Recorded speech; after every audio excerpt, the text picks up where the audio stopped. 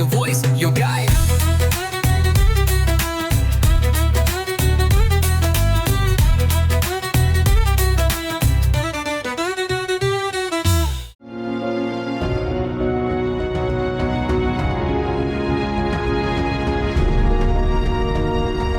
You are listening to Urdu Nama, Radio Manu 90.0 FM show on Urdu culture.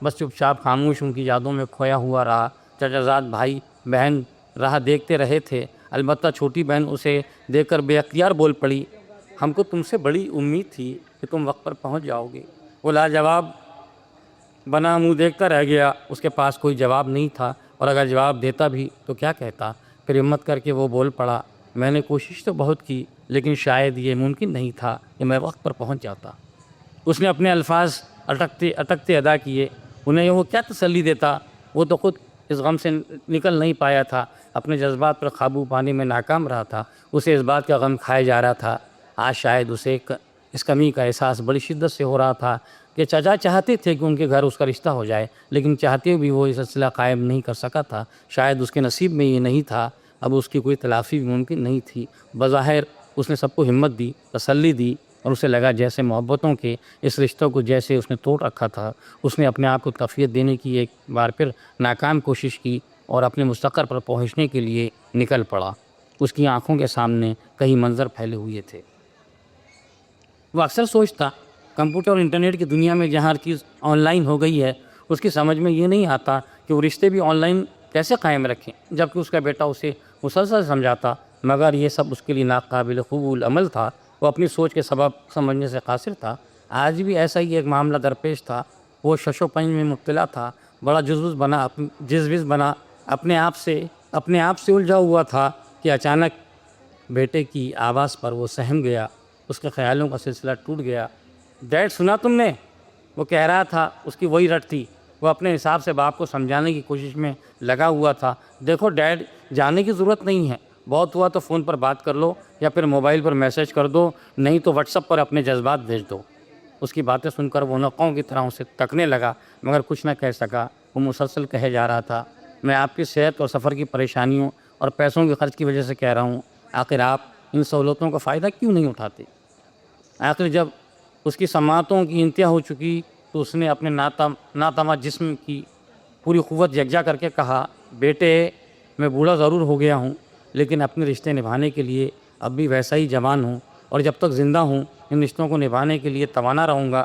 میں ساری تھکاوٹ بھول جاتا ہوں. اور سنو بیٹے, تم میرے بعد بھلے ہی ان رشتوں کو میری طرح مت نبھانا اور اپنے آن لائن رشتے ہی قائم رکھنا, لیکن میرے جیتے جی یہ کسی طرح ممکن نہیں, سمجھے؟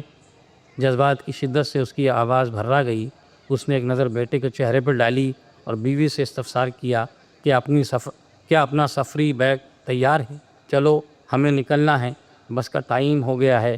اور پھر وہ دونوں میاں بیوی آن کی آن میں اپنے دور کے سسٹم سے اپنا رشتہ توڑ کر اپنے پرانے رشتوں کے سلسلے جوڑنے کے لیے مطلوبہ سفر پر نکل پڑے, جو اس وقت اس کی نظر میں لازمی تھا. گلوبل ماحول میں پلا بڑا اس کا بیٹا بس انہیں جاتے ہوئے دور تک دیکھتا ہی رہ گیا. شکریہ. بہت شکریہ سر, آپ نے بہت بہترین افسانہ پیش کیا. دوستو, آپ لطف اٹھا رہے تھے ایک منفرد موسیقی ریز محفل کا. اب اپنے دوست ڈاکٹر حشمت کو دیجیے اجازت.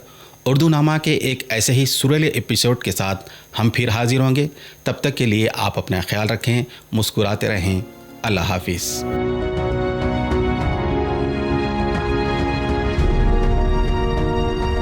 آپ سن رہے تھے اردو نامہ, ریڈیو مانو 90.0 FM کا اردو کلچر شو.